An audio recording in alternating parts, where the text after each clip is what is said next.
Welcome to the City of Decatur's Anti-Racism Speaker Series.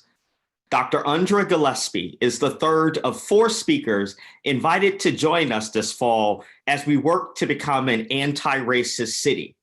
This series is hosted by the Better Together Advisory Board in partnership with the Decatur City Commission. We want to start by thanking all of the people from the various parts of Georgia who have decided to join us today. We are honored that you have decided to digitally hang out in our little city with us this evening. We have a couple of logistical announcements before shifting to the heart of the program. One, we are hoping for a robust Q&A session after Dr. Gillespie's presentation. Please submit your questions by placing them in the Q&A box that is found in the panel at the bottom of the screen if you're on a laptop or desktop, are at the top of your screen if you are using a mobile device. Two, we have turned off the feature that allows for us to capture your images, so you should only see me and Dr. Gillespie doing this particular webinar. And finally, you will receive a short 2-minute anonymous survey after the program that we hope that you will fill out because it will inform our future events. I am Ed Lee. I serve on the Better Together Advisory Board, and that board works to generate awareness of and responses to inequities and injustices in a manner that strives to improve the interactions between community members and city officials while simultaneously serving as a springboard for policy and programmatic changes. The roots of this series are located in our collective acknowledgement that our misunderstandings of and insufficient responses to the various ways that racism perverts our policies, politics, and social practices cannot be addressed unless we are in conversations with people who are dedicated their lives to understanding and dismantling racism. We believe that our conversations must feature scholars who are researching and have a nuanced understanding of how race and difference functions in the United States. That is why I am so excited and honored to have an opportunity for Dr. Andra Gillespie to join us today. Dr. Gillespie is Emory University's Associate Professor of Political Science and its Director of the James Weldon Johnson Institute for the Study of Race and Difference. When the Better Together Advisory Board decided that it was important for us to have someone assist Decatur in processing the 2020 political campaign and election results, I immediately thought of Dr. Gillespie. She is one of the nation's preeminent scholars on African-American politics and elections. The tremendous amount of time that she spends on local and national television programs discussing the interplay between race and politics is proof that we are not alone in seeking her brilliance and guidance. I am overjoyed at the opportunity to hear from and talk to one of my favorite colleagues at Emory University. Welcome to Decatur, Dr. Gillespie. The digital floor is yours. Well, thank you very much for the invitation. It's my honor to present to you today. I just looked through the participant list and I see friends there. So hello, I'm glad that we can be a part of this discussion today. I'm going to share my screen with you in a second. And I'm going to be talking today about the 2020 election and the things that we know about race and racial attitudes and its influence. I'm going to be drawing a lot on exit poll data. And one thing I'll tell you about exit poll data is the pollsters who put the poll together do actually sometimes end up reweighting polls. And so it ends up it might look a little bit different if you consult CNN.com or the NewYorkTimes.com in a couple of weeks. But right now, this is an early snapshot that will give an overview about some of the forces that we think are happening, at least within some of the bivariate relationships that seem to be readily apparent from Tuesday's election. So let's begin. I want to start here. Pictures like this may be very, very familiar to you. So this is a picture from CNN of a protest this summer one of the Black Lives Matter protests that was in response to the killings, police killings of unarmed Black people. And one of the highlights of this summer was the multiracial nature of the protests.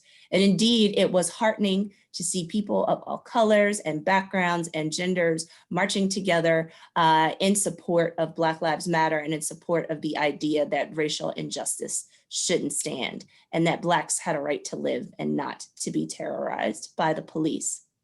So the question that I want to ask today is whether or not we can see any hints that this has had an influence on our politics or in vote choice. And the short answer is, while I can see places where clearly this affects some people, there are many more people who have not been affected, at least in what I would consider to be a positive fashion. And so that means that we still have a lot of work to do. So little change politically in this election. As I will say later, we are still a deeply divided country, and the exit poll data demonstrates this. So first, I'm just going to show sort of Republican vote share by race and ethnicity going back over the last 24 years. So going back to Bill Clinton's reelection. While we do see some changes over time in terms of Asian American and Hispanic or Latinx vote share, and I'm going to show this for Democrats and Republicans as well, one of the hallmarks of this is the relative steadiness of white and Black vote share. So we see that Blacks, by and large, don't vote for Republican candidates. And that is still true in this election, even if you've seen the reports about the percentage of Black men who voted for Donald Trump. And we still see the majority of whites voting for the Republican Party, as has been the case, basically for all of this century. If we look at this in the inverse, what we still see are that African Americans are the strongest, overwhelmingly Democratic vote bloc in presidential elections. That's still true, even if we see that slight decline from the Obama era and from the 2016 election. And we see that Asian American and Latinx voters are about 2 to 1 in terms of the ratio of their voting for Democratic candidates over Republican candidates. I'm really interested in the racial gaps because that is what I think many people saw when they looked at those exit poll results, and especially when they saw that nearly 20% of Black men reported to have voted for President Trump. And one of the things that we can look at is the gender gap. And so we've always talked about the importance of the gender gap. It's something that many pundits started to notice, political scientists noticed it. There is evidence that it started earlier in some instances, and I showed the data to kind of bear this out, that women are more likely to vote Democratic than their male counterparts.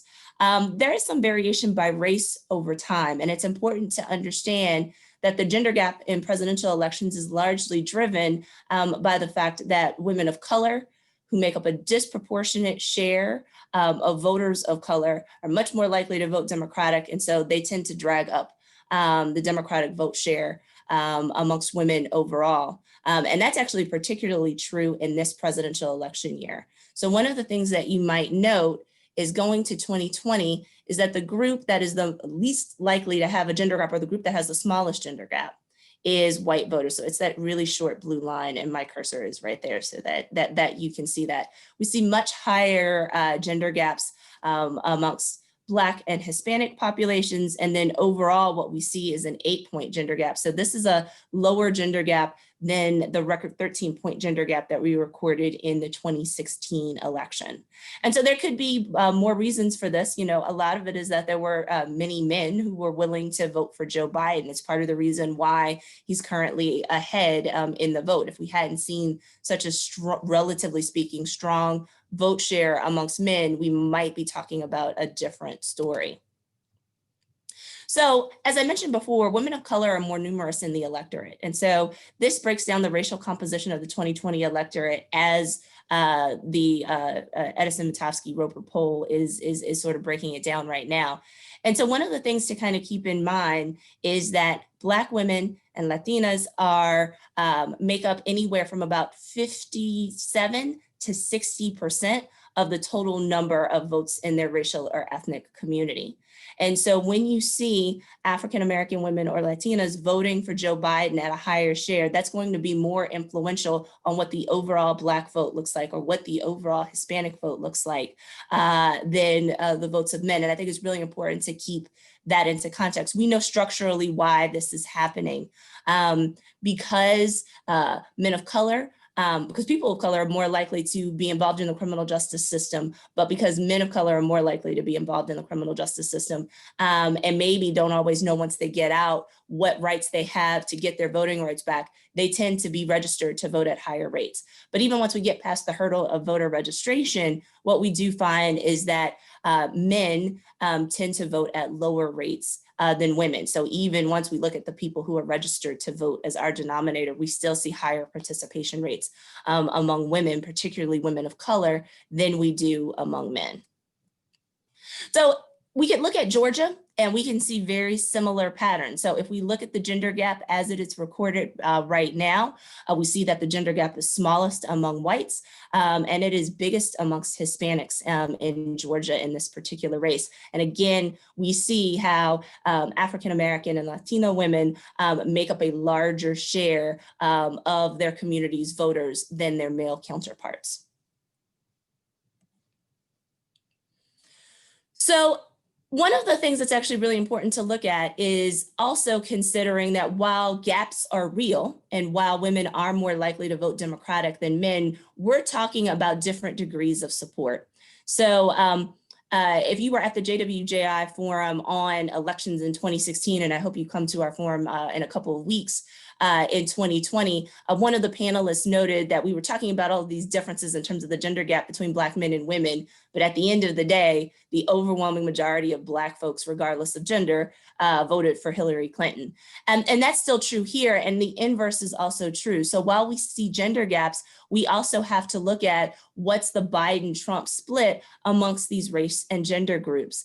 And sadly, we don't see the type of variation or even the type of change that one would expect to see. So in particular, among whites, regardless of gender, whites were more likely to vote for Donald Trump, both in 2016 and in 2020. So that number goes down for white men and it goes up slightly for white women. We could speculate about what the reason for this is, and we'll need more data to actually look at this. But a couple of things to consider would whether or not the law and order messages resonate. Also, with the absence of serious third-party candidates, were people who were likely to vote for Gary Johnson and Jill Stein in 2016 just going to go vote for Donald Trump in 2020. And so you don't suspect that Stein voters would be your likely target, but libertarian voters maybe decided that they weren't going to vote for Jo Jorgensen this time and that they would cast a vote for Donald Trump. The other thing to just keep in mind is that party identification matters. And so party is a extremely strong predictor of vote choice, and that's not going to change, even if, as in 2016, the Democratic candidate is a woman.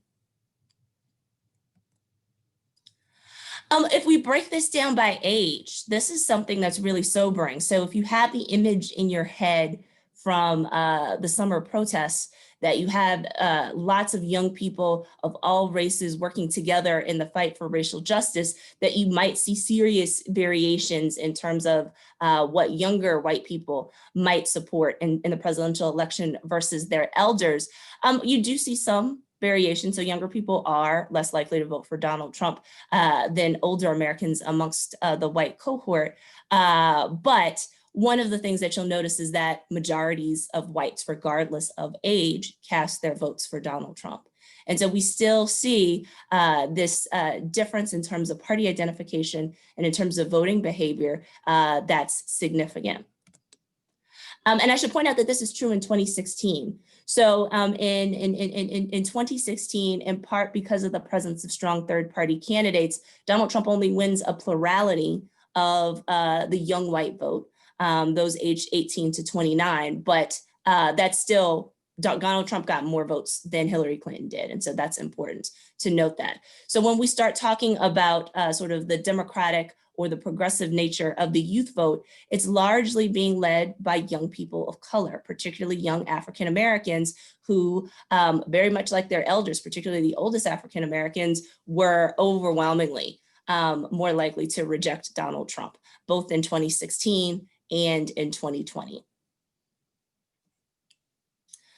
So we can break this down by education to see if education has potentially a mediating effect on vote choice.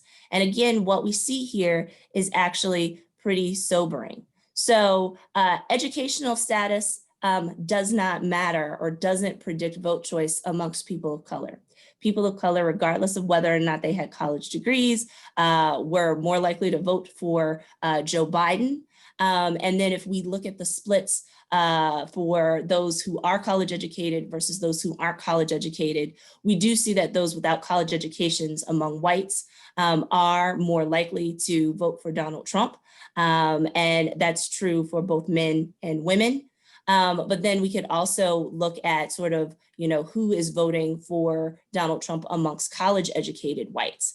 And so this year, actually, college educated white men were actually slightly less likely to vote for Donald Trump than their college educated female counterparts. And so that presents an interesting puzzle that political scientists will be working on, especially when we start thinking about those appeals to suburban women, because that's code for college educated white women. All right, so the exit poll asked voters to identify their top issues. And so race relations does come in as one of the top issues. So the plurality of voters identified the economy as the most important issue at 35%. And then 17% of voters identified COVID-19 as their most important issue. So that's the third place vote getter. Racial inequality comes in second at 20%. And so looking together, oftentimes when I was reading the exit polls on Tuesday night and Wednesday morning, one of the things that I would check, especially when I was looking at the state numbers, was whether or not more people ranked the economy as the issue in a state versus COVID and race relations together. And so here we see that slightly more voters thought that COVID or race relations was the most important thing relative to the economy. Here's why this is important. So if we look at the cross tabulations for vote choice by most important issue, those who ranked racial inequality and COVID-19 as their top issue were overwhelmingly more likely to support Donald Trump. And it's that intensity that's also helping Donald Trump, Joe Biden's vote share in the 2020 election. So particularly those who thought racial inequality was most important, were 9 times out of 10 likely to vote for Vice President Biden in this election. And so oftentimes what we're seeing is this balance, right? So since these two camps are pretty evenly matched, this intensity and sort of what the breakdown looks like by state is actually one way or one barometer to try to figure out whether or not a state is likely to go Biden or likely to go Trump. One of the things to note that only about 11% of voters actually cited crime and safety as their top issue. And so that suggests that the priming effects that President Trump was trying to do by using law and order as coded language may not have been the most effective, and that it was the economic message that actually kept more people in his camp. So this exit poll survey asked more questions about race than previous exit poll surveys. So that was actually really great to see. And if we look at the numbers by perception of Black Lives Matter, what we see is diametrically opposed views. So voters who have a favorable impression of Black Lives Matter, which is a majority of voters, were overwhelmingly likely to support Donald Trump, whereas those who had an unfavorable view of Black Lives Matter were overwhelmingly likely to support Donald Trump. So let me repeat that because I think I just said that wrong. Those who had a favorable view of Black Lives Matter were overwhelmingly likely to support Joe Biden. Those who had an unfavorable view were overwhelmingly likely to support Donald Trump. The same thing when we ask about perceptions of the criminal justice system. So survey respondents were asked whether or not they thought that the criminal justice system treated all people fairly or whether or not they thought that it treated Blacks unfairly. A majority, 53% of respondents thought that the criminal justice system treats Blacks unfairly, and of those, 81% voted for Joe Biden. If I look at the numbers, just eyeballing them without having access to the raw data yet, I would assume that that 17% that thought that Blacks were treated unfairly, but yet voted for Donald Trump anyway, were probably disproportionately African-American and may have been motivated by their perceptions of Joe Biden as the sponsor of the crime bill and of Kamala Harris as a former district attorney. Or maybe they thought that President Trump had done a great job with the First Step Back as sort of an artifact of criminal justice reform. But if we look at those who don't actually view systemic racism as a problem within the criminal justice system, 83% of those voters reported that they had supported Donald Trump. And then they also asked a question about whether or not respondents thought that racism was an important problem. Those who did think that race was an important problem broke 70% in favor of Joe Biden, and those who thought that it wasn't an important problem broke 82% in favor of Donald Trump. As you can tell, by a more than 2-to-1 margin, respondents acknowledge that racism is in fact a problem in the United States. You may wonder what the role of Kamala Harris was in predicting vote choice. And in general, the literature on vice presidents suggests that vice presidential candidates usually play a marginal role in actually helping to predict vote choice. So there are some exceptional elections where perhaps the choice of a vice presidential candidate could help or hurt a candidate. Most notoriously or infamously, there is evidence to suggest that the selection of Sarah Palin in 2008 actually cost John McCain votes. But it usually does so indirectly. It's perceived as if a vice presidential candidate is viewed as particularly problematic, it is viewed as evidence of poor judgment on the part of the presidential candidate, which could then diminish voters' ratings of the president and make them less likely to, want to trust their judgment. So what was important for Senator Harris to do was to prove that she could be ready on day one. And so she did that. Her debate performance was fine. She didn't have a verbal gaffe. She didn't have a disastrous interview that betrayed a certain level of unpreparedness or lack of knowledge about issues. So my prediction, which we will look at later once we have more data, is that she probably will not stand out as being, either significant help or significant drag on the ticket, which is actually being neutral is actually a pretty good thing. That's not a bad thing at all. The preliminary cross-tabulation data suggests that people who had a favorable view of Harris, and that's a little more than half of respondents, were inclined to support her. So 92% of those who had a favorable view of Harris, 92% of them claimed to have voted for Biden. And there may be some rounding error in that slide. And those who had an unfavorable view of Harris were inclined to vote for Donald Trump, which wasn't surprising. They actually did a little additional cross-tabulation here where they looked at people's attitudes towards both Harris and Mike Pence to separate out people who liked only Harris or Pence and those who had favorable views of them both and those who hated the both of them. And so if we look at those who liked only one of the candidates, they almost unanimously supported the candidate that they liked. And then if you had equally favorable views of both Harris and Pence, it was pretty evenly split with a slight edge for Joe Biden. And then those who disliked both Harris and Pence still were a little bit more likely to support Joe Biden in the election. So that suggests that I wouldn't think that Kamala Harris had a negative impact at all on Joe Biden's vote share, which is a good thing.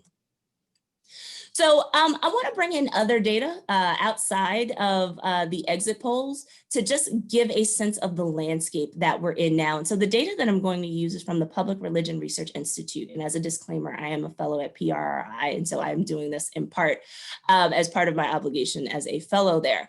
So they ran a national survey that did include questions about the 2020 election in September and October of this year. And the data that I'm pulling are straight from the slides of Robert Jones, the CEO of PRRI. So one of the things that we could look at is how respondents perceived Trump's handling of the racial justice protests, so the police protests this summer.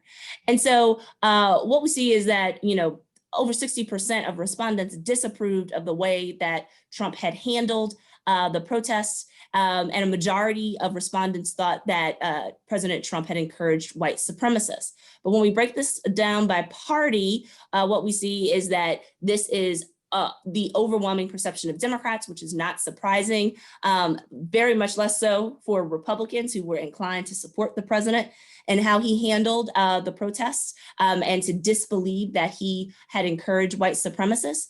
And they actually created a new category, which they call Fox News Republicans. And so those are Republicans who get the majority of their news information from Fox News. And those who watch Fox News were particularly inclined to approve of the job that President Trump had done handling the protests, and almost, didn't believe at all that Trump had encouraged white supremacy. So we also want to look at sort of what this looks like as we break this down by key groups. So in particular, we do see educational effects amongst white women. So white women without college degrees were less likely to disapprove of Trump's handling of the protests, and also less likely to believe that Donald Trump had encouraged white supremacy. But this is also true when we look at other groups. And so because of the religion angle in PRI, they do break things down by religious category. And so this slide includes white Catholics and white mainland Protestants. And so those slim majorities for disapproval of handling the protests stood out to me as being somewhat notable in the fact that only 49% and 45% respectively of white Catholics and mainline Protestants, so not evangelical Protestants, believed that Trump was encouraging white supremacy, was certainly a sobering finding. This one I actually showed to my students. They ran a survey embedded experiment where they randomly divided half of the sample into receiving a question about protests. And so the question was framed this way: agree or disagree with the statement, "It always makes our country better when Americans speak up and protest unfair treatment by the government." And so we'll see that for the half of the respondents who received the prompt to just talk about sort of whether or not it makes our country better when Americans speak up and protest unfair treatment, we see that 61% of respondents agreed with that statement. If we then frame this and say not Americans, but Black Americans, we see the effects of sort of inserting the word Black into this. And so when it's about Black Americans, and it's not just about Americans generally, we see a 9 percentage point drop in affirmation of the idea that it always makes our country better when Blacks speak up and protest unfair treatment, suggesting that there's still a long way to go, and that there is a lot of resistance to the idea that Black Americans can and should exercise their First Amendment right to assembly and to protest. And then if I break this down by group, one of the things that you can see is what this looks like. And so if we see what the gaps look like here, I'm going to move my own window. We'll see that between the treatment and the control groups, there's no effect at all amongst the Democrats. So equal proportions of Democrats reported that they affirmed the right to protest, whether it was framed in the generic American sense or whether it was specific to African Americans. But then for all other groups, we see these significant differences and drops-offs when this is being framed in terms of race. And so this is even true amongst college-educated whites. I don't know if we're terribly surprised by the differences that we see when we're looking at Fox News Republicans or Republicans generally, or the differences that we might see amongst religious groups like evangelical Protestants. But I think it's important to know that even amongst whites who have college degrees, that when a protest is framed as a Black issue, they tend to be less supportive of it. And then there's also sort of this bigger, larger question about how people interpret structural racism. And so one way that we could measure attitudes towards structural racism is to use the specific example of police killings of unarmed Blacks. And so a common question that is being used in public opinion today is to ask whether or not the killings of Black Americans are isolated incidents. And so this is broken down by religion. And so here's the general number. And so what we've seen over time, PRI has been asking this question for 5 years, is that overall, more people are understanding and aware that police killings are not isolated incidents, that this might be part of a larger structural problem. But when we break this down by religious groups in the United States, we still see majorities of white Christians, regardless of denominational affiliation. So yeah, it's more pronounced amongst white evangelicals who have barely changed their attitudes about systemic racism over time, but we still see majorities of white mainline Protestants and white Catholics who still think that these are isolated incidents and don't necessarily see the connections to them. And so this, should be a wake-up call for all of us, that there are still problems, that there's still disagreement about what racism is. I could have shown you data from JWJI that we collected before the 2016 election that showed lots of agreement on interpersonal racism. The time that involves using racial slurs and attacking people physically because of their race and segregation. But less awareness of the other ways that racism can be pernicious in more structural, facially neutral ways. And so the data that I've presented here kind of fits along that narrative as well. And this suggests that we still have a long way to go. And we should also recognize how America is still divided. And so, especially given not just the presidential election outcome being so close, but also looking at congressional races, there is going to be a hard time in bringing people together, but this is the challenge that is ahead of us. So I'm going to show you sort of something, a tracker from the Center for American Women in Politics at Rutgers University. And so one of the things that they're looking at is women who are running for Congress and who are getting elected to the 117th Congress. And so we know that the 116th Congress has a record number of women legislators. And so that number is expected to grow based on the races that have been decided so far in the 117th Congress. But if we look to see where the growth has happened, Democrats have lost seats. And in part, the people who lost seats were moderate women who were representing suburban districts. And there's still some races that are yet to be decided, so we'll see what the final tally is. We could look at the bright side of this. There are only a handful of Republican women in Congress overall. So there were 13 Republican women in the 116th Congress. So that number is going to increase by at least 10. So there are some women whose views would perhaps be challenged by people who would come to an event like this. So we are seeing sort of, Republican women marching towards more parity, or at least going back to their old record that was set after the 2006 takeover by the Republican Party. But we have to ask ourselves, what does that look like when moderate Democratic women lose office in an election that elects Joe Biden as president of the United States? This suggests that our country is still deeply divided. And so one of the things that I would say is that even if Donald Trump loses this election, which it's increasingly looking like it's going to happen that way, Trumpism isn't going away. I mean, we still haven't seen a full-throated, unified Republican voice against the way that President Trump is challenging election results. And so we could still expect that there are going to be challenges on things like whether the 1619 Project should be taught in schools, and whether there's structural racism and arguments about Confederate monuments and bases and other kinds of things. The base argument, probably there'll be a little bit more consensus about that. But what that suggests is that there's still a lot of work to do. So despite the heartening gains this summer, despite the activism, there's still much more work to do in terms of changing hearts and minds. So with that, I will thank you for your time, and I look forward to the Q&A period.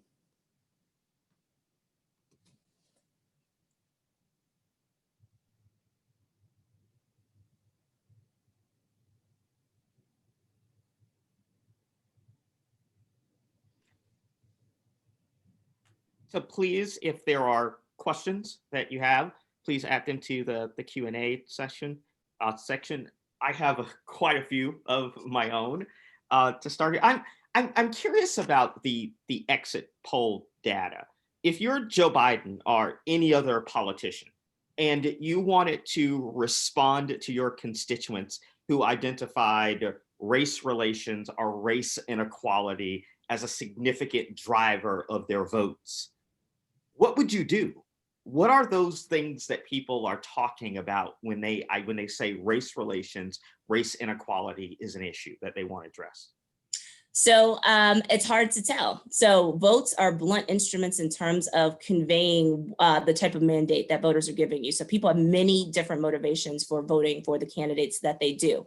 So candidates often make up their own mandates. And they're like, if I talked about this on the campaign and you voted for me, well, then obviously you support that. That's not necessarily true. And the questions that are asked in an exit poll are not numerous enough to be able to get at some of that granularity. So academic surveys that ask more questions, like the American National Election Survey or the Collaborative Multiracial Political Survey, will probably get at some of these questions a little bit more. I would assume if I were, Vice President Biden or Senator Harris, and I'm trying to think about the mandate that I've been given based on issues related to race, that I'd probably address the sort of most pertinent questions, which would be something is going to have to be done about policing. Something's going to have to be done in the realm of criminal justice reform. The issue is that there clearly isn't going to be a consensus, and there are stakeholders who need to be invited to the table who are going to bring diametrically opposed views. And I think it's the question of whether or not those disparate parties are going to be able to come together and form a consensus on anything. There may be people who are still wedded to their opinions, and sometimes because they truly believe, and with good reason, that their position is the right one. But how do you work with people with whom you don't agree on anything, right? And they're going to have to figure out a way to be able to do that. And so I think the big question here is whether or not Senator Harris's background as a prosecutor would actually be helpful in helping her to shape a policy portfolio to actually help to build consensus and at least move forward on some of the goals and demands. Some of the issues that were brought up by Black men who were being targeted for support for the Trump campaign, criminal justice issues were certainly one of them, but it was also this issue with economics.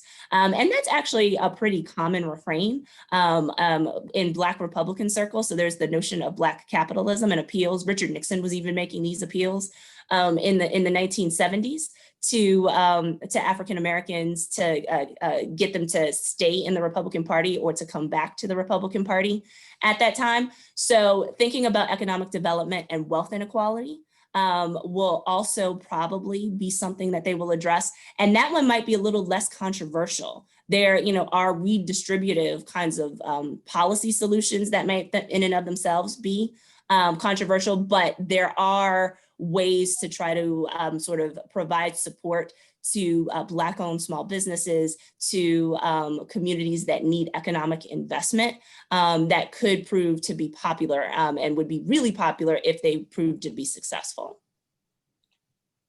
During the 2016 election, one of the popular memes that showed up was the shock of white women voting for Donald Trump, particularly against Hillary Clinton. And it seems there's an increased number of white women voting this time around for Donald Trump. What's your conjecture on what's driving that? What's at the heart of those choices? So my hypotheses about that are, first, I would look at sort of, who were third party voters in 2016 and who they split for in the 2020 election. So that's one of the places that I would go. I think we would look on the margins to see whether or not people were moved by the law and order message. But ultimately, at the end of the day, nobody should have been shocked when white women voted for Donald Trump in 2016. If a majority of white women are Republicans, they're going to vote for the Republican candidate. I think we're used to thinking about racial solidarity in African Americans. And so we're used to seeing African Americans vote 90% Democratic and even increasing that vote share when Barack Obama was on the ticket. We can't apply the same theories about race and African Americans to women, broadly speaking. And so party is more important than gender identity or gender solidarity in this particular case. And so it was an unreasonable expectation to expect that Republican women were going to vote for Hillary Clinton just because she was a woman, in the same way that John McCain calculated badly when he thought that he could get Democratic women to vote for him if he put Sarah Palin on his ticket. Party matters, it's meaningful, and it's highly predictive of vote choice, especially in polarized times, and we shouldn't forget that. I'm thinking about, you spoke to Donald Trump's support of the First Step Act. I also remember at various parts of the campaign touting the opportunity zones and supports for HBCUs. And one question that I wanted to ask was, why didn't this translate into more support? You've answered sort of the notion of party matters, and that makes sense to me. I think a more interesting question is, what could Republicans do if that's not successful? What could they do in order to garner more of the vote from Black folks? So, I think symbolic politics matters. And so we've often talked about this. So, my most recent book was on substance and symbols in the Obama administration. And I wanted to take on this critique within the study of African-American politics that Barack Obama was symbolically important, but that he didn't actually provide enough substantive benefits to African-Americans. And so that's a common critique and refrain. I partially respond that if Obama had done nothing for Blacks, then why did Donald Trump spend 4 years trying to dismantle everything that he did? So that's one thing to kind of think about in terms of sort of whether or not he did anything substantively. But I left the writing of that book, and I think this has been reinforced in the Trump administration, about how symbolic politics are important and how in many ways it actually helps to facilitate the substantive policy making that needs to happen later. And I think that that's really important here. So if Donald Trump had, the sort of record low Black unemployment and, had the First Step Act and, gave Tim Scott credit for opportunity zones because it's his idea, and, did all of that and spoke out against white supremacists in Charlottesville, didn't tell the Proud Boys to stand by and stand back, didn't call developing countries, which are largely of color, S-hole nations, didn't tell the Squad to go back to where they came from, not realizing it was like Detroit and Cleveland and the Bronx. And, didn't, go to the, National Museum of African American History and Culture and look like he'd never heard any of the stuff before. Like all of these things, right? Perhaps he could have made more serious inroads. So yes, there were people who were motivated by the economy. There were people who may have been motivated, we'll have to see later, by the fact that, Joe Biden has been in office long enough to have supported bad policies that frankly half of the CBC supported when it was passed, right? Because lots of Black people supported the crime bill because that's how they thought the crack war would end. And we all have to own that. And just like didn't look racist, perhaps more people would be receptive to that. But that's not what happened. And so what we see is a discordant message that actually undermines the good, if you want to give President Trump credit for some of those activities. So like you have to be consistent. And so, if there's anything that characterizes the Trump administration is its inconsistency on everything. And so not least of which one, racial issues. The scope of your research gives you a view of race relations that's a bit different from most of us. You have a depth of understanding, you have an understanding of history that eludes many of us just because we don't look at it in the way in which you do. What could you say that's positive about the state of race relations at this moment from your perspective? I think that's tough. I mean, I think if there is anything positive out of all of the tension that we are currently undergoing, I think that there is greater awareness that racism is a problem in the United States. So, there have been movements. So for instance, if we look at that question about whether or not Blacks are treated unfairly in the criminal justice system, if we go back to data that's 6, 7, 10 years old, majorities of whites didn't actually think that Blacks were treated unfairly by the criminal justice system. There's been movement there. We have to acknowledge that that's positive. Also, I think that fewer people are under the illusion that racism isn't a problem in America anymore. We're not sort of talking about race doesn't matter like we did after the South Carolina primary in 2008. I think we are very much aware that race matters, that it is strongly predictive of people's life chances, and that is that there's plenty of unfinished business.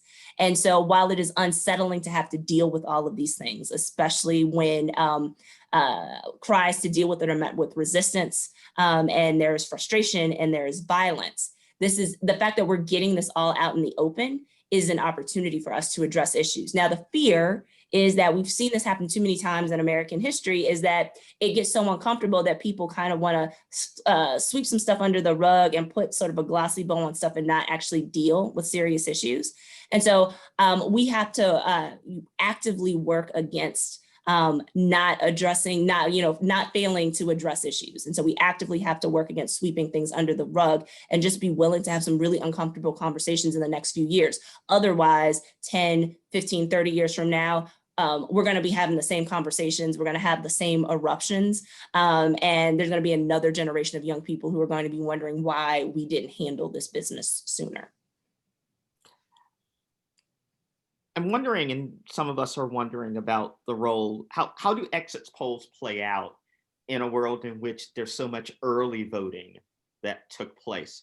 What are the ways in which you are adjusting your thoughts or not adjusting your thoughts in the use of exit polling in making some of your decisions based upon what seems to be a shift in the way in which how people are voting?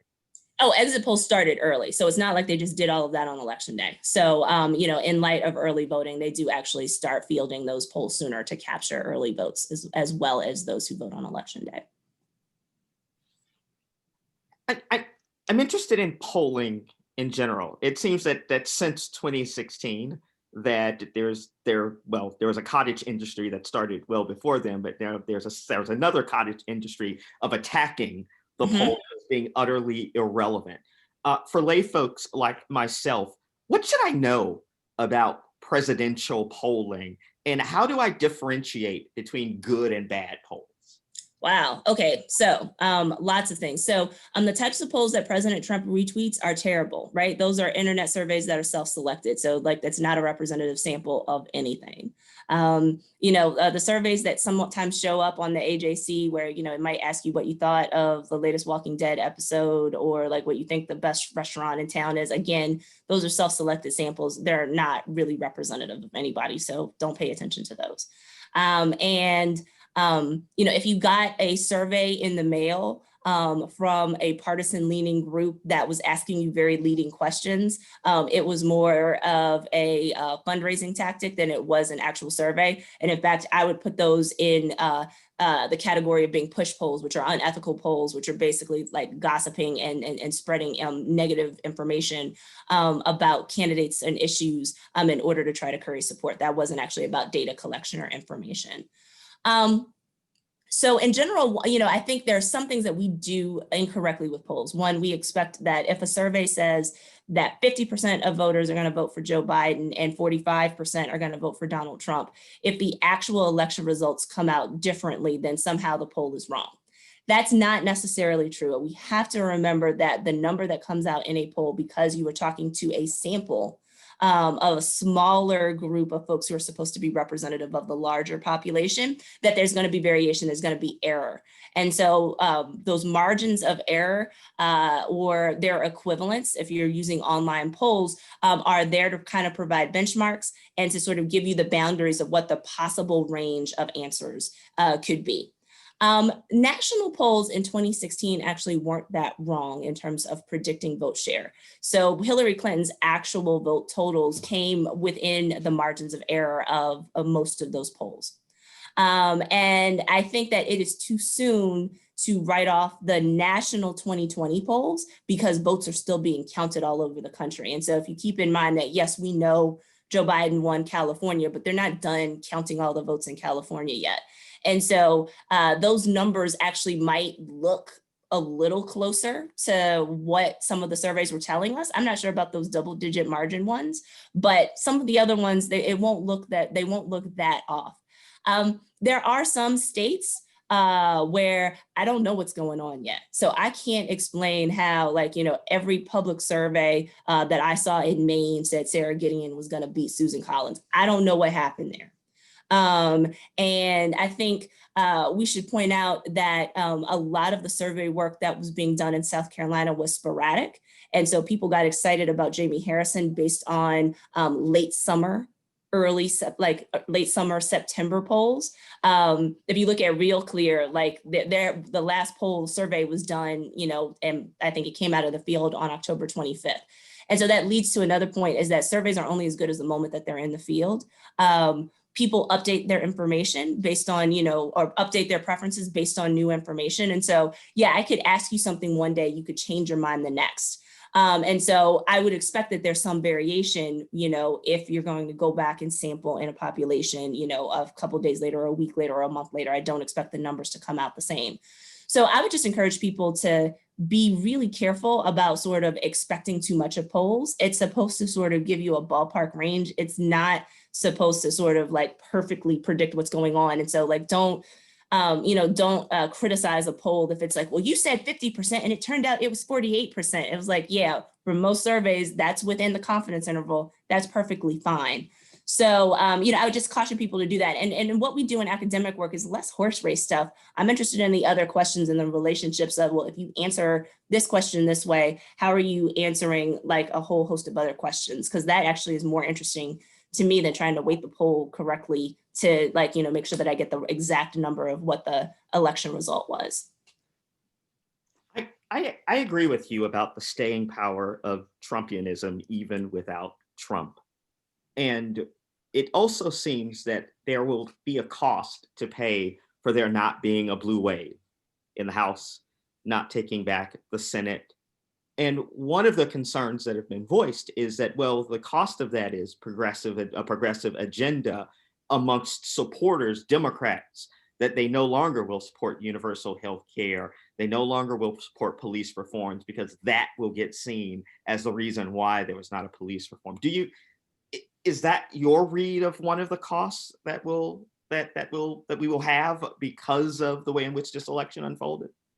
So, I have to take that seriously in light of intel that I've heard about calls. So I've heard about this call, I'd have to verify this. So I'm not trying to report anything here, but that there was a call amongst House Democrats in particular, where the surviving moderates were like, I almost got killed behind this, so y'all need to tone it down.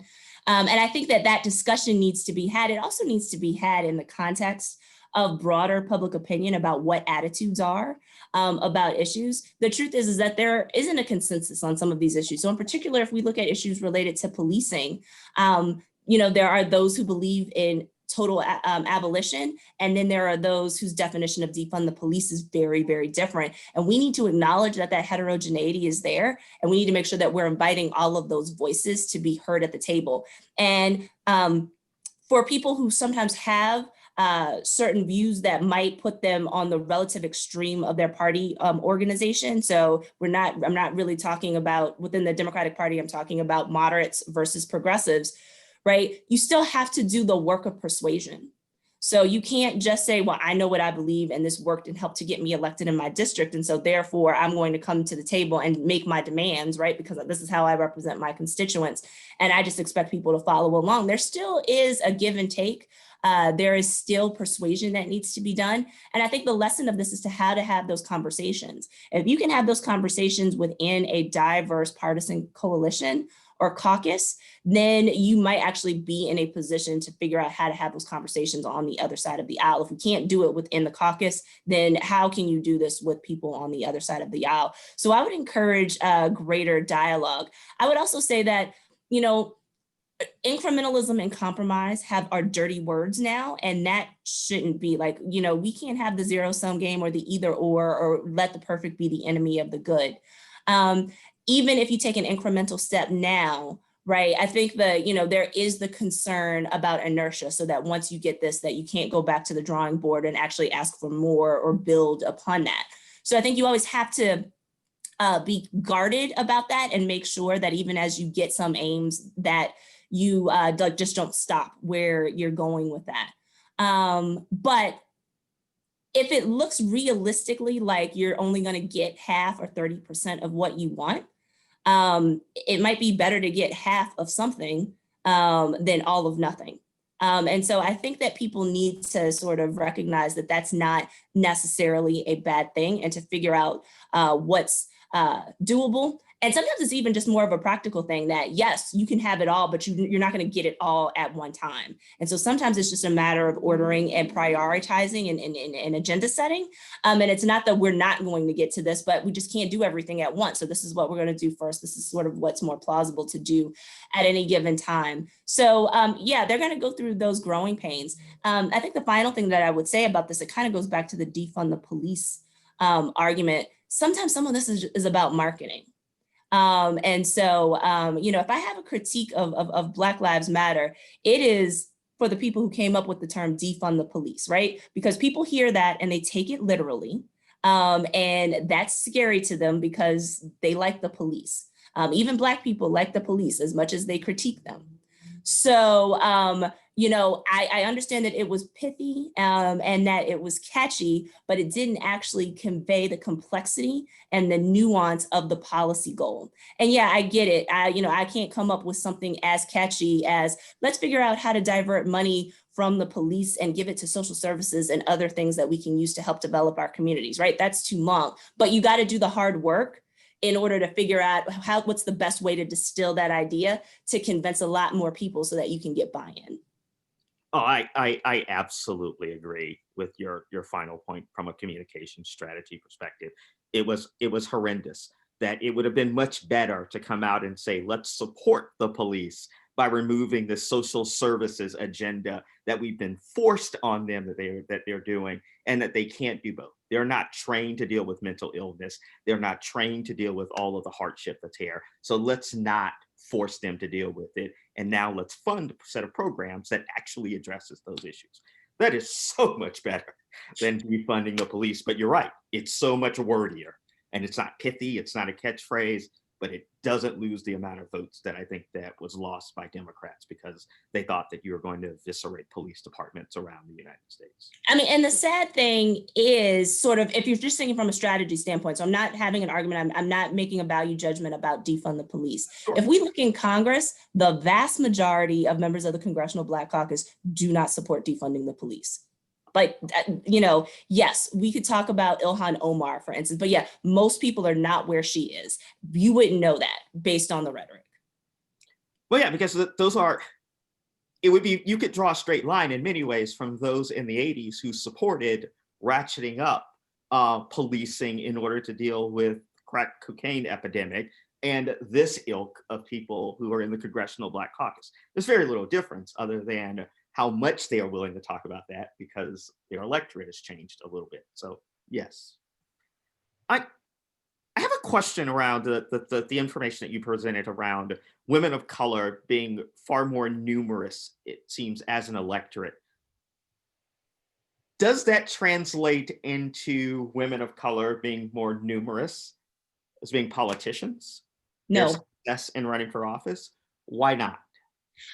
So, I mean, patriarchy is real, and it affects women of all races, and it affects Black women acutely. So women are less likely to be encouraged to run for office. This is true for women of color as well. And so what we've seen at the grassroots level is that there is organizing now that people are aware of the empirical data that demonstrates that women don't get asked to run for office, and so therefore they don't, to encourage women of color to run for office and to provide support for them. And we're seeing, increased numbers of women run for office, not always winning. This year, may be an example of that, but running for office. And so you can't be a city council member, you can't be a state legislator, you can't be a member of Congress if you never actually put your hat in the field to actually run for office. So this is a really important first step. You have to deal with sort of, in terms of recruitment, ideas about sexism and whether or not, women may be told to kind of stay in their place and other kinds of things. So I don't want to pretend that that stuff isn't there or that it isn't real, and that women legislators don't encounter resistance, because of their gender. So, that's something that is a problem in American politics, broadly speaking. That slide that I showed from the Center for American Women in Politics. I mean, it demonstrates that at Congress, we're celebrating all of these women in Congress. They only make up a quarter of the chamber, and that's the best it's ever been. So we still have a really long ways to go. And we know that from a legislative standpoint, the gender composition of Congress actually lags behind not only, lots of the developing world, but lots of the developed world, but also the developing world as well. Some of the exit polling data that you presented talked about the economy as one of the things that people are voting on. And I know that when President Trump would speak to the economy, it seems that he was talking about things like the stock market or GDP. Does your read, I know that you mentioned earlier that you can't sort of dig into the details of this exit polling, but even previous polling data, when voters say the economy is important for them, are they thinking about GDP and the stock market, or are they thinking about something else as the economy? So in forecasting models that political scientists often use to predict the popular vote, which they didn't do this year just because that second quarter sort of decline in GDP was an outlier and really weird and was going to mess things up. Forecasters have had an easier time predicting the overall sort of popular vote share based on GDP growth than personal economic considerations. So that's typically what we go to. So people are aware of what the overall economic conditions are in their area, as much as they're aware of their own personal stuff, but we know we can more easily model that sort of based on macroeconomic indicators as opposed to microeconomic indicators. If we want to look at things that Donald Trump accomplished, one of the things that I don't think we completely have wrapped our heads around is the idea that many people like Donald Trump because of his perceived success as a businessman. So despite the fact that, we could talk about we could talk about the bankruptcies, or we could talk about the alleged misrepresentations, or we could talk about the debt that was revealed in the leaked tax returns. There are many people who do view Donald Trump as a successful businessman and think that, a president should have business acumen as demonstrated by work in the private sector. But not only that, we could also look at important indicators. And so it wasn't just the stock market. We could look at that record low unemployment that, sort of was achieved, in the summer of 2019. And we could also look at increases in income. So, I mean, there was actually an increase in income over the course of the Trump administration that some people took as real, and that mattered to them. And then also when people are talking about the economy, there is a question on there. I can't remember exactly what the breakdown was. A little over half of voters said that solving COVID was more important than sort of, trying to reopen the economy. But that's another dividing line where you're going to see people who, think that solving COVID is going to be more important, would probably be more likely to break for Trump. And then those who, want to prioritize reopening the economy would be the ones who would support Donald Trump as well. So, so that economy thing could mean lots of different things, right? It could be rewarding the president for gains that you give him credit for, even though many of them are just a continuation of things that happened during the Obama administration, and also people who actually like his approach of putting the economy first, as opposed to perhaps dealing with the pandemic. You indicated earlier that the data that you've found so far doesn't indicate that President Trump's law and order strategy did much to alter the dynamics of the electorate. I'm curious whether or not you see an impact that on the greater awareness of police brutality and protesting around those issues, that impact voting decisions in some way. Well, I don't have enough granular data. I mean, all I can do is look at that question and the responses. So 11% of people cited crime and safety as their most important issue, and about 20% thought that race relations. And so I'm assuming policing is a part of that. There could be other inequalities that relate to that as well. So we need better questions, more granularity. And so I think the academic surveys will actually help us to unpack that a little bit more.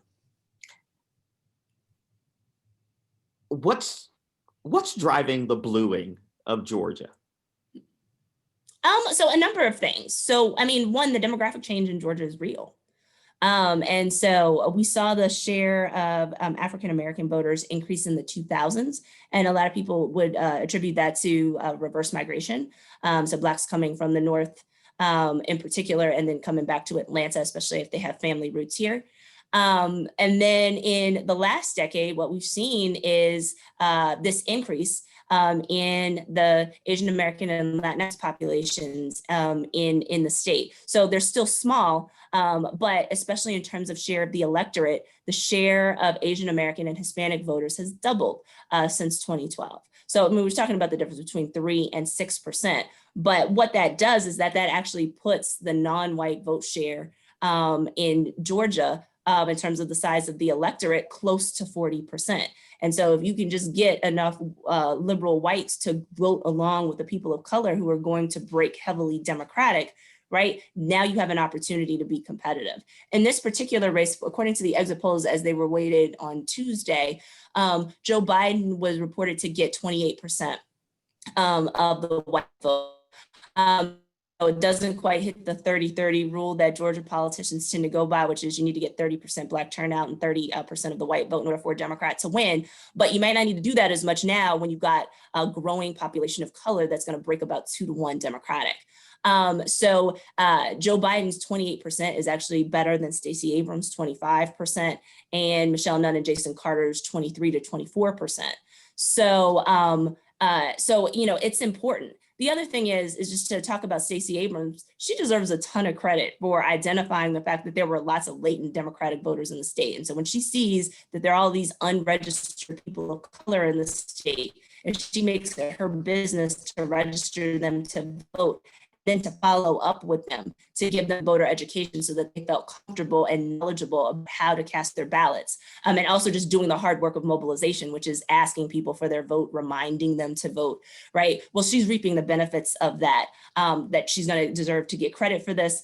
We saw how successful it was for her. So even though she lost her campaign, the fact that she got more votes than any Democratic gubernatorial candidate you know, in history, the fact that in terms of vote share, you know, she did better than Roy Barnes, she did better than Jason Carter in 2010 and 2014, right, speaks volumes. And so, you know, it's those efforts that laid the groundwork for where we are today. And even if Joe Biden were to lose the presidential election here in Georgia, the fact that he came within less than a percentage point of beating Donald Trump, the fact that we're going to be talking about that this margin being not 55,000 votes, which is impressive, but you know, we might be talking about like something in the neighborhood of less than 10,000 votes, just suggests one, Georgia is in play now. It means we're going to have lots of close elections going forward. So I think we just all need to be prepared for that. And there's going to be some alternation in terms of Democrats and Republicans winning seats. But like if she hadn't done that groundwork and sort of, you know, turned that over to the Democratic Party, I don't think the Democratic Party would be where it is today. We have a question around Carolyn Bourdeaux's election run. And the questioners were asking whether or not your findings, her election run, runs against your findings about women running in suburban districts in general. So, I mean, I think the reason why the 7th district is more competitive is because Gwinnett County is majority minority now. So, you know, and it's just incredibly diverse. So the diversity of that district is what makes it so democratic, right? So the notion of suburban women being embattled, if you're in less diverse districts, and I'd have to go back and study this a little bit more to know a little bit more about the districts where people lost or almost lost. Carolyn Bourdeaux's district is a lot different because she has more Democratic voters of color in her district, which is why this has become more competitive. If she were running in the District 7 of a decade ago, or the equivalent of the District 7 20 years ago, right, this would be a very, very different proposition because the demographics of that district would have been way more white and much more Republican.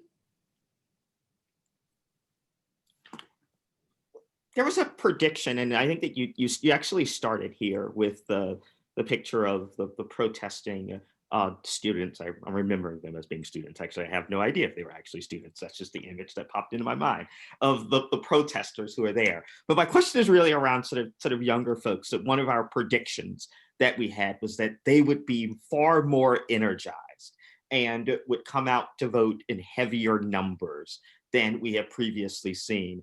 are you finding data that confirms that, or are they not? So I see that my friend and colleague Bernard Fraga is not here anymore, but I think he joined the call a little bit earlier, and so he writes about youth turnout, particularly breaking it down in terms of race and ethnicity. So when you're thinking about young voters, I want to be really encouraging of young people to take part in the process. And I think the fact that we saw young people exercising their political rights of protest was important. That's an important form of political participation. And it's a reminder to us older people that political participation is a lot more than voting, and that you can get things from politicians, not just by casting your ballot, which is really important and often a first step, but by also taking to the streets and writing letters and making sure that you're meeting with your members, whether you're talking about local government or whether you're talking about the federal government. That being said, there are life cycle effects that are important to keep in mind. So any person, regardless of who they are, has a low probability of participating in voting in young adulthood than they will have when they get older. So that's kind of pretty axiomatic, and some of it we attribute to life cycle. So a young person doesn't know a whole lot about politics, might not be civically aware to know when registration deadlines are, where to vote, and other kinds of things. They will pick up some of that stuff as they get older, as they become more responsible, as they start to have home and family responsibilities that make them more attentive to these issues. And so even if somebody's probability overall of turning out is relatively low, we would predict that it would be higher at age 35 or 40 than it would be at age 20. That was part of the problem with the Democratic Party of Georgia, making assumptions about when Georgia was going to turn blue. Like, they were looking at the increase in this non-white population, and they were like, yes. So, there were people who were like, it's going to happen in 2014 and it's going to happen in 2016. And it was like, wow, you're putting a lot on the shoulders of 17-year-olds who are going to be 19-year-olds by the next election. They might not shoulder it in the same way. And so I think we have to be mindful of that. So even if I will say that, I expect lower turnout amongst younger people sort of as an overall share of the electorate, I'm not writing them off, because you could say that about every generation of young people. They do eventually grow up and they do become voters, and more regular in their participation. And they also should be targeted for mobilization, right? Because that they don't know as much. Or that they might be a little bit more flaky and might need a little extra hand-holding. And so we need to make it our responsibility to do that. The other thing that's really important is that there's a lot of work that's being done now on political participation and with respect to protest. And protest and anger in particular. So there's a great book that just came out by Davin Phoenix that looks at anger and what that looks like in Black and white communities in particular. So Blacks who were angry were more likely to protest. It didn't necessarily translate into higher voter participation, but it certainly might make you go out on a picket line and go to protest and demand rights. And so, like I said, protest conveys lots of information. Usually when you go to a protest, people know exactly why you're there and what the demands are, right? It conveys a lot more information than a blunt vote, because people could have been voting for Joe Biden for lots of reasons, right? It could have been he wasn't Bernie Sanders. It could have been I like Kamala. It could be, he's not Donald Trump, right? And so all those people might have different policy preferences, and you won't know it from their vote. But we still have to convince young people that voting is a tool, is an arrow in the quiver. And sometimes you got to use that in order to get access, so that when you get the meeting, because you've been out in the streets, people will sort of take you seriously because they know that you might actually try to vote them out of office at some point in the future. So, it's important, but, and we should always cheer when we see higher levels of youth participation. And as voter turnout went higher in this election, young people were definitely a part of it. But what we want to look for is an increased share of young people in the electorate. And so based on just sort of my eyeballing it, I know that there were a lot of people who were looking at the percentage of Gen Z and millennials who are sort of in the population and thus eligible to vote. And based on what I remember, I don't see that same share actually being translated into sort of their percentage of the overall electorate. That's actually pretty normal, but it doesn't mean that young people in absolute numbers didn't turn out in extremely high numbers because everybody turned out in extremely high numbers. You don't get the kind of numbers that we think we're seeing, if you have all the 20-year-olds stay home. Decatur is a home of many places of worship. And I think that people would be surprised by the PRRI data that you presented of the disparity in response. And I'm curious, what suggestions would you offer of how to have conversations, what should be talked about in those places of worship in order to illuminate or speak to or start to address this disparity? So, I mean, I think the thing that's tough is that oftentimes when we think about sort of the role of religion in politics, white evangelicals in particular take a rap for lots of things, and a lot of it is deserved. And I say that as an evangelical color, a lot of it is deserved. But on the other hand, I think the sobering findings that Robbie Jones has pointed out, not just here, but in older sort of versions of that American Value Survey that he published in the End of White Christian America, that really brought home, I think, folks who may think that because they come from a more liberal Protestant tradition, that they somehow are immune or above those implicit biases and actually sometimes overt racisms. I think that, that's some of the most eye-opening data that I've seen kind of in the PRI data. And it's just a reminder that sometimes we don't allow ourselves to be redeemed by the things that we say we are allowing ourselves to be redeemed by, right? And so, racial privilege matters. People exercise their privilege, they hold on to it, even if their faith tradition tells them that they shouldn't be holding on to it. And so I think it's just a reminder for us to be intentional and to be willing to have blind spots pointed out. One more question for you. One of the primary objectives, as I spoke to at the beginning of this, is for us as a local community to think about what we should be doing and how we should be responding to issues of racism, racial injustice, disparities in opportunities. And it seems that our national politics are headed towards more intransigence and greater gridlock. How do local or should local communities be responding in light of that? Yes, I mean, and I think you pay attention to the things that are within your wheelhouse and the things that you have jurisdiction over. So, in your community, if there are disparities in funding, per pupil, or if there looks like there are disparities in outcomes in schools based on zip codes, right? Then let's figure out how to address those issues. And especially if this may require some resource allocations that are a little bit different, then I would hope that the people in the more privileged position wouldn't play the not in my backyard card about things that are going on. I think listening is also something that's really important. That's been one of the things that I've actually been really concerned about, sort of, with the protests this summer. And while I've been heartened to see many people sort of come out and be responsive and, maybe be woke for the first time, right? There are ways that you could filter wokeness through the privileges that you have and the blind spots that you have to basically end up perpetuating the same thing.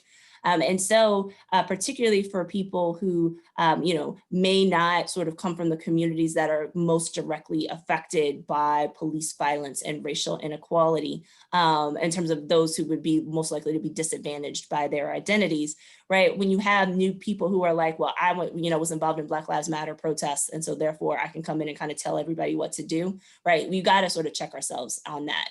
And there has to be some intentionality about, what does the composition of leadership boards look like? Who do we put in charge of certain types of things?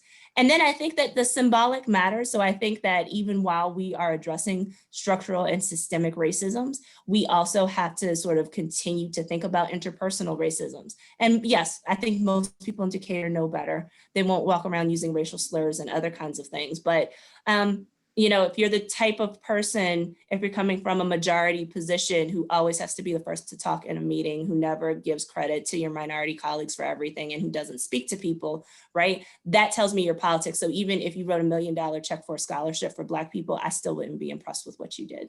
Right. So, I mean, it's the Donald Trump problem. It's the sort of inconsistency in terms of sort of saying one thing, on one side of your mouth and then doing something completely different with the other that I think some people find hard to deal with and hard to work with. On behalf of the city of Decatur and the advisory board that I have an honor to be a part of, I want to thank you for being here. Every chance that I get to listen to you and be a part of a presentation that you do, I take advantage of that because I come away learning something about myself and politics and how to improve the world that I'm a part of. So I am so thankful to have had this opportunity to be in conversation with you about these issues, and that I know that our city is better for having you here. So thank you, thank you, thank you. Well, thank you. It's my honor, and I always enjoy having a conversation with you. Do you mind if I respond to a couple of things? So I noticed that Beatrice Perry Sublet, I hope I'm pronouncing your name correctly, suggested divest and invest. I'm like, that's promising. So we'll see. I don't know who to send that to see if they would suggest that in lieu of defund the police, but that one actually sort of jumped out at me as something that seemed very, very cool.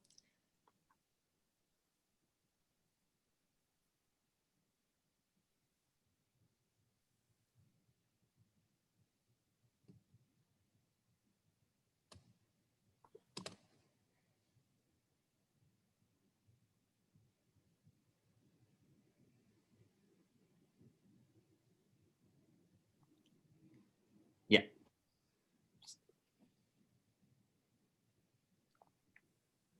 So yeah, I think that well, I don't know if we do have sort of a couple, and there was someone, and I think they're probably still here, who was asking the question here that showed up when I scrolled down about why this field and why the practice, what got you interested here in this field of I study. mean, I think I had to figure out, like many Black people do, sort of their place in the world. And so for me, one of the ways that I could actually sort of figure out what it meant to be Black in America, Black in predominantly white settings, was through education.